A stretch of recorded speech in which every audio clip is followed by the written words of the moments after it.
কখনো কখনো বড় আয়োজনের দরকার হয় না। কিছু হাসি, কিছু আলো আর প্রিয় মানুষগুলো থাকলেই একটা সন্ধ্যা হয়ে যায় বিশেষ। আসসালামু আলাইকুম সম্মানিত ফলোয়ার্স বন্ধুরা, সবাই কেমন আছেন? আশা করি ভালো আছেন। আজ সন্ধ্যায় আমাদের ছোট্ট একটা পার্টির আয়োজন ছিল। কোনো প্ল্যান ছিল না, কিন্তু সবাই মিলে দারুণ একটা সময় কাটালাম। আজকে আমরা একটু ভিন্ন কিছু করেছি। বাসায় ছোট্ট একটা ঘরোয়া পার্টি, আর সেটাই rsdat.com থেকে আপনাদের সাথে শেয়ার করছি। আমি এই পার্টিতে কি করেছি, কিভাবে করেছি, আর আমরা কেমন মজা করেছি সব কিছু আপনাদের সাথে শেয়ার করছি। প্লিজ আপনারা সবাই সাথেই থাকুন। সত্যি বলতে কি, রেস্টুরেন্টে যাওয়ার চেয়ে বাসায় যদি নিজেরা মিলে এমন আয়োজন করা যায়, ওই আয়োজনটা অতি বেশি আনন্দ ভরিয়ে দেয়। আমি যা পেরেছি করেছি, আর করতে করতে এক একজনের এক এক কথায় হাসি তামাশায় অনেক মজা হয়েছে। তো আমি কফি করেছিলাম।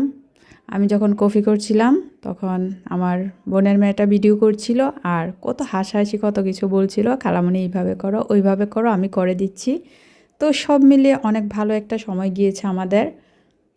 আর আমার ছেলে আর আমার ভাগিনা সাদমান, এই দুইজন যে কি পরিমাণ নাজুক, ওদেরকে যদি কিছু বলি না না ওরা করবে না, ক্যামেরার সামনে তো আসতেই চায় না। অনেক বলার পরে তারপরে যাও আসে, শুধু লজ্জা পায়। সহযোগিতা করেছে, আর একসাথে তিনজন একসাথে খুব খুনসুটি করেছে, মজা করেছে। দিনের শেষে সবাই মিলে ছোট্ট একটা আড্ডা, চায়ের কাপ হাতে, গল্পের শেষ নেই।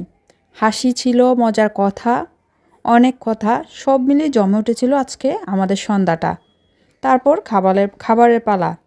নিজের হাতে বানানো ছোট ছোট আইটেমগুলো, আর সবার খুব পছন্দের, খুব ফেভারিট। খুব বড় আয়োজন নয়, কিন্তু মন ভরে গিয়েছিল।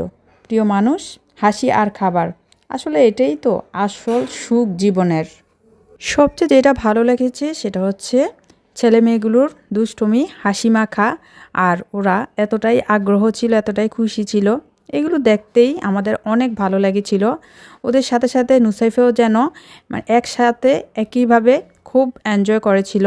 ও এনে দিচ্ছিল এটা সেটা, ওদের পিছন পিছন ঘুরছিল। তো এগুলো দেখতে অনেক ভালো লেগেছিল। সাথে ছিল আমাদের গানের আসর, তারপর নাচের আসর। আমাদের মধ্যে অনেকক্ষণ নাচ পরিবেশন করেছিল আমার ভাগ্নি মাহিরা ইসলাম পরে, আর সাথে নুসাইফে অংশগ্রহণ করেছিল। তো একটু হালকা পাতলা লাইটিং ছিল, আলোয়, মৃদু আলোয়, ক্যান্ডেল লাইট সব কিছুই ছিল আমাদের আয়োজনের মধ্যে। ওরা অনেক বেশি খুশি ছিল। তো ওদের খুশিতে আমরা অনেক অনেক ভালো লেগেছে। আসলে সাডেন প্ল্যান ছিল, আগে থেকে কোনো প্ল্যান কোনো কিছুই ছিল না। সন্ধ্যার স্ন্যাক্স পার্টির করতে গিয়ে হঠাৎ করে মনে হলো আমরা ছোটোখাটো একটা পার্টির আয়োজনটা করতে পারি, আর যেই ভাবা সেই কাজ করেই ফেললাম সেইভাবে। তো সবাই এখন খাবার খেতে বসছে, এখন হচ্ছে খাবারের সময়। সবার পছন্দের খাবার, যদিও অনেক আগেই খাবারগুলো একটা দুটা নিতে নিতে প্রায় শেষ হয়ে গিয়েছিল। ক্যামেরার সামনে দেখানোর জন্য খুব অল্পই ছিল, তারপরেও ছিল। এটাই হচ্ছে আমাদের মজা, আনন্দ, একসাথে অনেকটা সময় কাটানো, অনেক এনজয় করা। তো সব কিছু মিলে আলহামদুলিল্লাহ অনেক ভালো সময় কেটেছে। আমার আম্মু ছিল, সেটাই আমাদের সবচেয়ে বড় পাওয়া। আলহামদুলিল্লাহ, শুকরিয়া আল্লাহ তাআলার দরবারে আমাদের এত সুন্দর একটা সময় কেটেছে। তো আপনারাও দেখেন, এই যে আমার ভাগিনা স্যান্ডউইচ বানিয়েছে, ও স্যান্ডউইচ বানিয়ে ও নিজে নিজে খাচ্ছে। তো সব কিছু মিলে অনেক ভালো সময় কাটিয়েছি আমরা। আপনারাও দেখেন, জানাবেন কমেন্টস করে আমার কেমন হয়েছে সব শেষে।